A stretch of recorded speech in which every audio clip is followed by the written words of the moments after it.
In these two series, we've really covered a lot of ground. Hopefully the examples have shown that there's really no single best workflow when it comes to drawing in perspective. Sometimes I'll start with a grid and sometimes I won't. Neither way is better than the other, it just all comes down to what makes sense for that image. The important part though is that getting used to seeing perspective everywhere. If you look at a photo, really a photo of anything, it's good to be able to envision the construction lines. Be able to abstract it down into those geometric shapes, know where the horizon line is, and just think about structure. I encourage you to do the same thing with paintings, whether they're your own paintings that are finished or famous classic paintings. It's good to be able to look at them and envision the structure. In this way, you can mentally practice.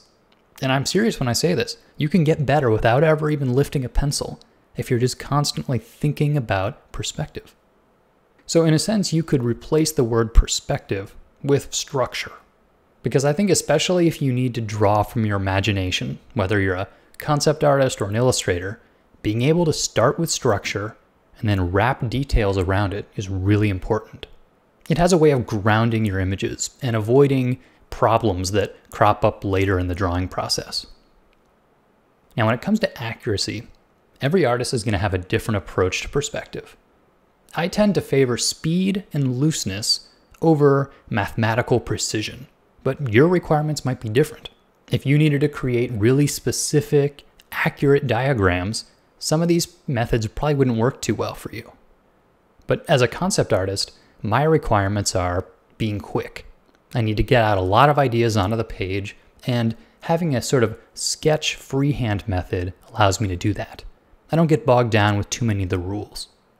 But sometimes I am going to need a little more precision. This is a time where I would use 3D software.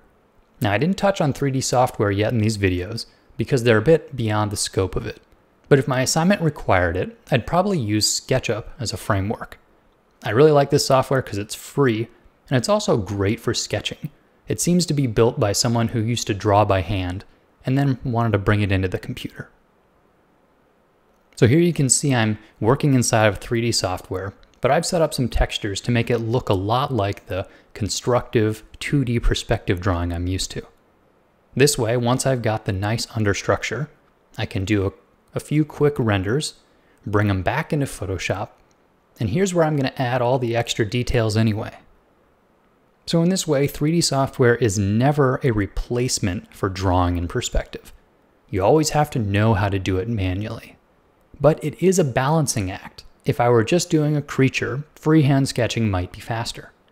But as my scene gets more and more complex, I know that I'll personally save time by beginning with 3D, bringing that into Photoshop, and then continuing in 2D.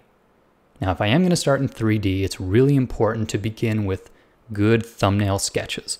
Because if you have a good thumbnail sketch, the time you spend modeling in 3D is just going to be better spent.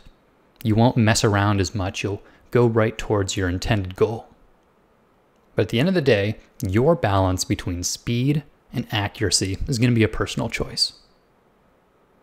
I hope you've learned some new information in these series, and I hope that you are more excited to use perspective in your own designs and illustrations, especially if you were avoiding it before.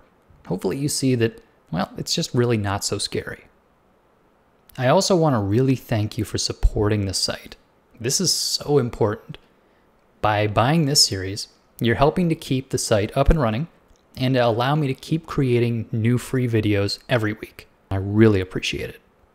So good luck with your drawing, and thanks for coming to Control Paint.